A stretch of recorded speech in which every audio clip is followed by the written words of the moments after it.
Kia ora, welcome to another tutorial from dakinane.com. In today's tutorial we're looking at Scratch again, and we're looking at variables, the AND block, the OR block, the if-else block, to see how we can use these blocks to manage our data in our programs. So let's get right into it. I've signed into my Scratch account and I've made a blank project. The first thing I want to do is add 3 sounds to my program here so I can use those as, with my variables. So I'm going to come to the Sounds tab and I'm just simply going to click on the plus sign down here, and I'm just going to choose some random stuff. It doesn't matter really. Let's just click on cheer and let's add another sound, and let's click on chirp. That'll do. So I've got chirp, cheer and meow.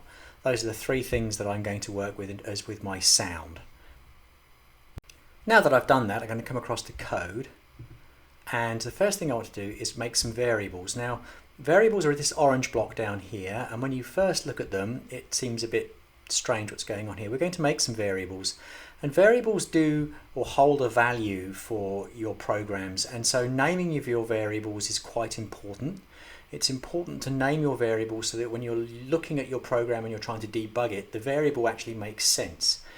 So I'm going to name my variables after each of the sounds. So I'm going to make a variable and I'm just going to call it meow. There's one. Make another variable. I'm going to call it cheer, I think was the other one. Just to make sure, it's just check. Look at our sounds. What have I got? Cheer and chirp was the other one. So let's come back to code. I'm going to make another variable and I'm going to make it chirp. And so that's going to help me a bit later on to understand which sound I'm excluding or which sound I'm including. So naming your variables is very important.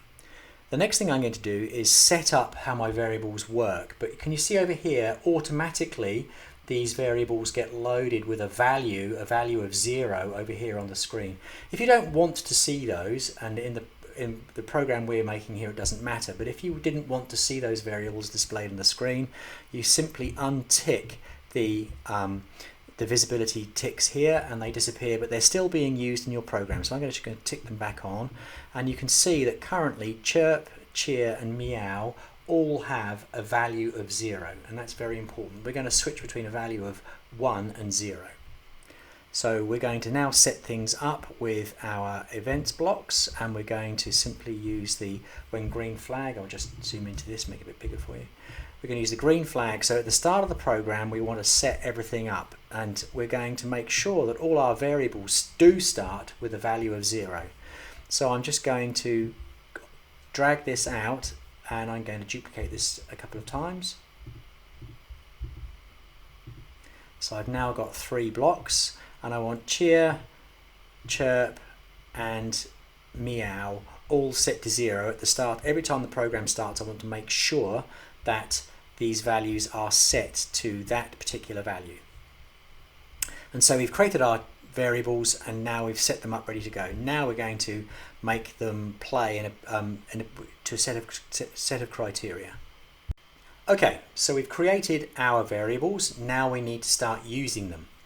So let's come back to sounds. What we want to do is we want to play these sounds. So let's just duplicate this. No, not add a comment, don't want to do that. Duplicate. So I've got 3 sound blocks. I've got chirp, cheer and meow.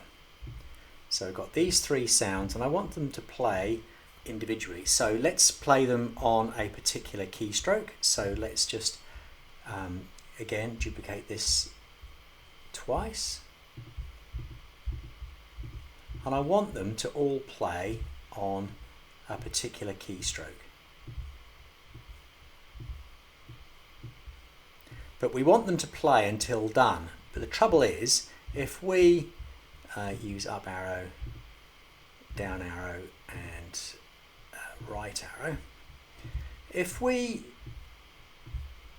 pressed and played all of these, and let's see if it works. Let's play down arrow first, up arrow first, sorry.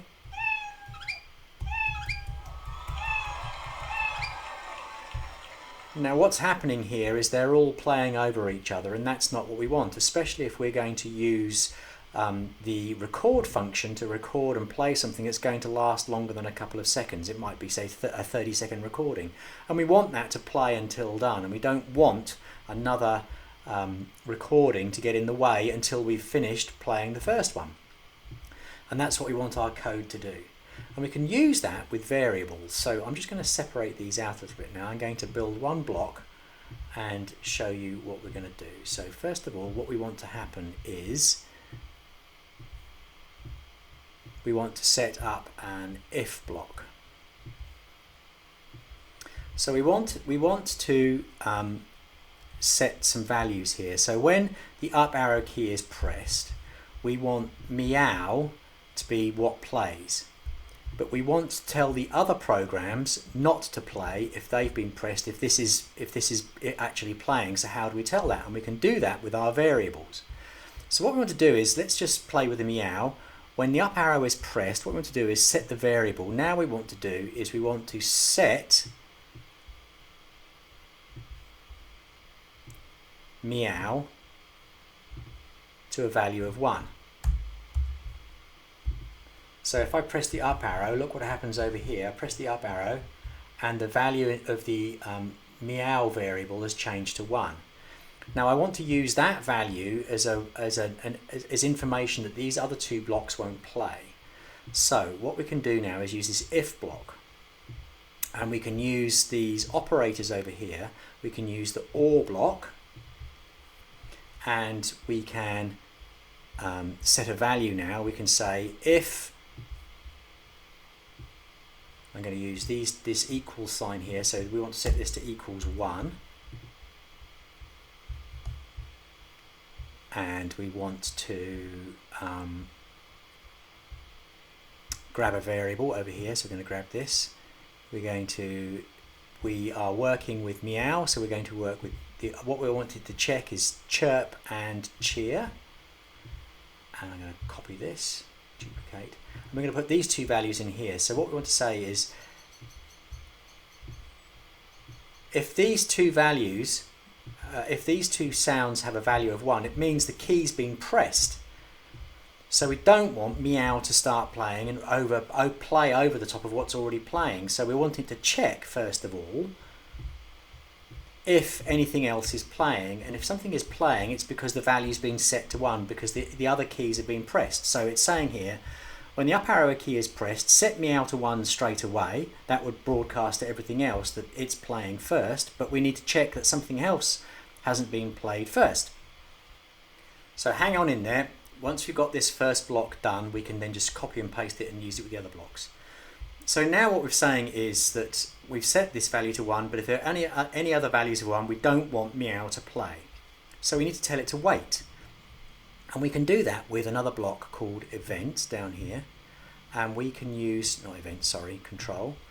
We can come down here and we can use the wait until block. So in here, we're saying wait until, and if everything else is set to 0, we can just say play meow until done.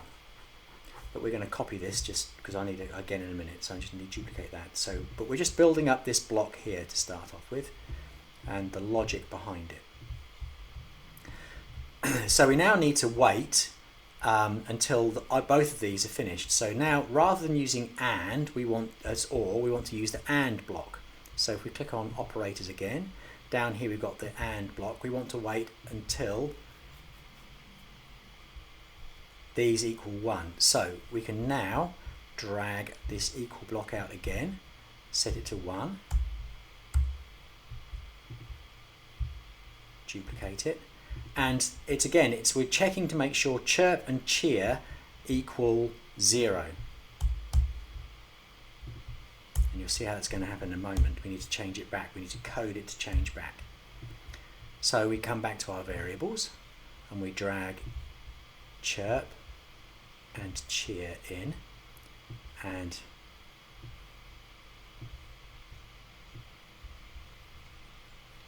then when that happens, we can play the sound chirp. But once the sound play chirp has been done, we need to make sure that we set, not chirp, meow, playing the sound meow. We need to set meow to finish.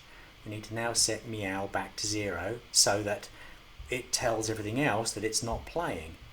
And we can put this one into here, and we can make sure this one is set to meow. So let's look at the logic of this. Let's just go through this, because once we've got this sorted, we can then copy it across. What we're saying is, when I press the arrow key, up arrow key, we want the meow sound to play, which is what we want to happen. But we needed to check that something else isn't playing first. So the first thing we do is when we press, so nothing else is playing, and I press the up arrow and it's going to work. However, if we look here now, meow is set to 1, so it's telling the other two blocks that nothing else can play until it's finished. So we need to now check that, make sure nothing else is playing. If chirp equals 1, don't play. If cheer equals 1, don't play. Then, if they are playing, wait until cheer and chirp equals 0, and then play meow sound.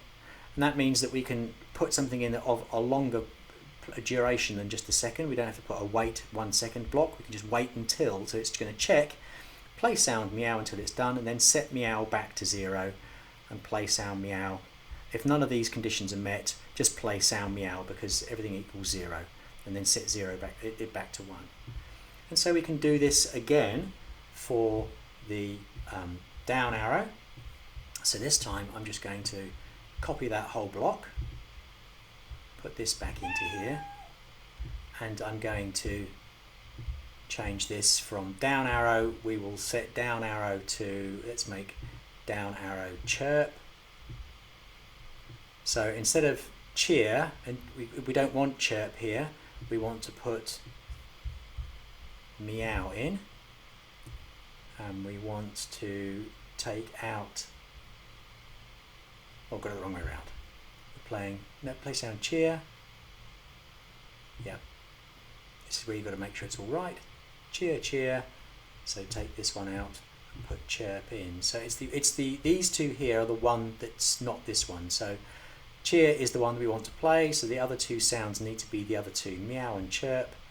Let's take out cheer and put in meow. And then we want to change this to cheer. We want to change this to cheer. And we want to change this to cheer. And we want to change this to cheer. So once you've got the block sorted, it's really straightforward. So again, we'll do this one more time. We'll duplicate this one, and this one's going to be chirp for the right arrow, and cheer played because it was equal to 0, and we'll make this work in a moment. So let's just do this here. So chirp, set chirp to 1. We need to take chirp out and put cheer in, chirp out and cheer in, meow meow, chirp, chirp, chirp, and chirp. So now we have got 3 blocks of code that will allow us to play sounds. Let's test it, shall we? So if I press the up arrow, now the thing to watch here is the variables. So I'm going to press the up and down arrows together. 1. Let's do it again.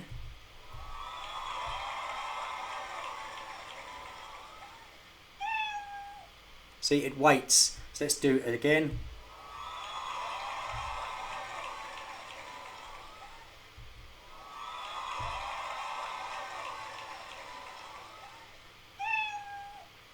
And that's how we control our sounds using the AND block, the wait until, and variables with the if else block. So hopefully you'll get your head around that, and good luck with your project. Well, I made a mistake there, so for clarity's sake, have a look at the code here. That play sound block should not be above the set cheer or any of those blocks. They should, if you've copied exactly what I did, then you'll be wrong. You need to make sure that the blocks look like this and don't have the play sound block working before you set the set cheer to 1. So it should look like this. And let's just show you what that looks like. I'm going to press the up arrow and then the down arrow, and then I'm going to play the chirp, and everything sets back to 0 again. So if you get the code working like this, it's going to work the way you want it to. So apologies for that error in the previous clip, but hopefully this will set things right for you. Thanks for making it this far through the video. I appreciate your attention, and until the next video, ka kite anō.